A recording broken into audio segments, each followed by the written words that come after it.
The Seattle Community Police Commission has questions over the payment of more than $100,000 to former officer Cynthia Whitlatch, who was fired for biased and overly aggressive policing over the July 2014 arrest of William Wingate on Capitol Hill. Members of the Seattle Community Police Commission have questions over the recent settlement agreement to pay a former police officer over $100,000 in back pay after she was fired in 2015 over her arrest of an elderly African-American man. The commission is seeking a meeting with Police Chief Kathleen O'Toole and City Attorney Pete Holmes and have requested documents related to the settlement, which members only learned of from news reports Wednesday, says a letter signed by Executive Director Faye Lopez. Former officer Cynthia Whitlatch, an 18-year police veteran, received the settlement after she appealed her firing for biased and overly aggressive policing over the July 2014 arrest of William Wingate, now 72, on Capitol Hill. Wingate, who was held in jail for 30 hours and charged with a misdemeanor crime before his case was dismissed, filed a federal lawsuit and was awarded $325,000 in November after a jury found that Whitlatch engaged in racial discrimination. His settlement plus legal fees cost taxpayers nearly $1.3 million. The settlement agreement was signed last week by O'Toole. Whitlatch, who is white, denied race played a role in her decision to detain Wingate after he, according to her testimony at trial, swung a golf club toward her patrol car as she drove by him at 12th Avenue and East Pike Street. Wingate, who was 69 at the time of incident, maintained he never swung the club.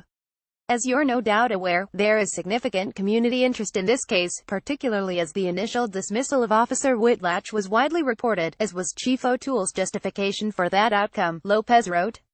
If there are legitimate reasons consistent with police accountability principles for the back pay agreement and for resignation in lieu of termination, it is important that those reasons be made clear to the public. Though Whitlatch was the subject of the settlement agreement, it came about as a result of a grievance filed by the Seattle Police Officers Guild (SPOG) over her termination because of the untimeliness of her discipline.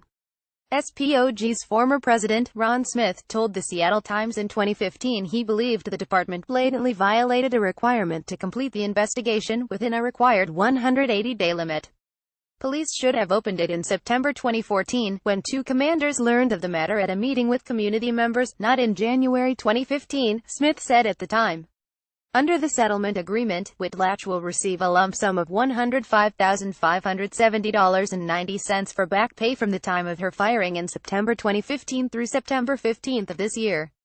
Additionally, SPD will make a lump sum contribution to her retirement fund for the disputed time, and change her status from terminated to retired in lieu of termination.